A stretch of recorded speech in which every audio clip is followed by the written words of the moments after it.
The Blood River of Biskra.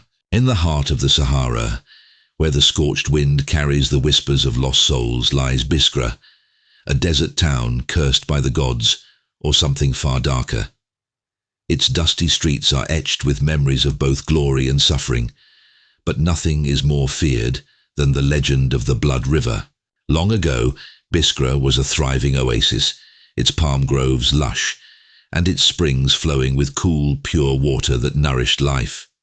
Traders, nomads, and merchants flocked to its markets, for the city stood at the crossroads of great empires. But prosperity is often shadowed by greed, and so too was Biskra. The legend begins with a man named Amr, a prince from a far-off land. He came to Biskra not to trade or worship, but to conquer. His heart was colder than the northern winds, and his soul darker than the deepest desert night. With his army of marauders, he seized the town and bent it to his will, making the people toil in endless labor, their tears mingling with the dust and sand. Amr's reign of terror knew no bounds. He desecrated the sacred springs, poisoned the wells, and slaughtered those who resisted his tyranny. The townspeople, helpless and broken, called upon ancient forces long forgotten. In secret, they invoked an old deity of the desert, a god of blood and retribution. They offered a sacrifice, a young woman named Zaina, beloved by all, whose bloodline was said to be blessed by the spirits of the land. On the night of the full moon, they carried her to the river at the edge of Biskra.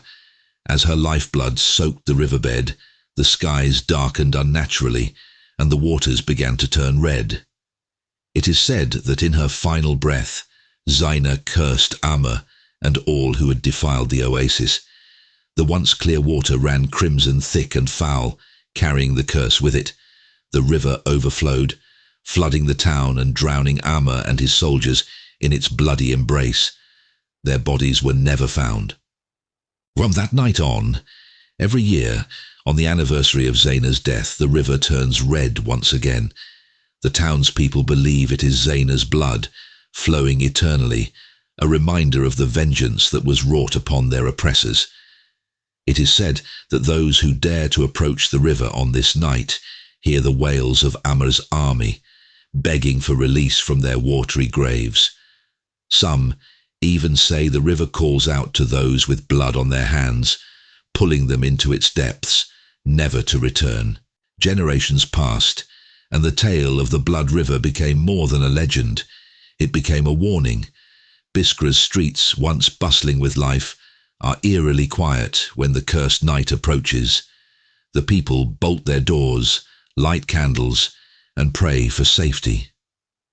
They know the river's thirst is never truly quenched.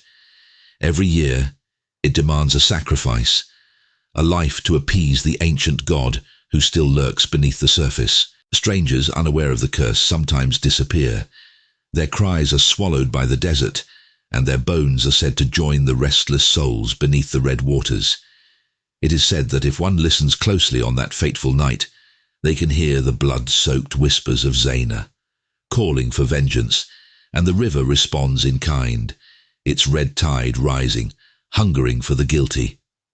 No one in Biskra speaks of it openly, but everyone knows, when the river runs red, death is never far behind.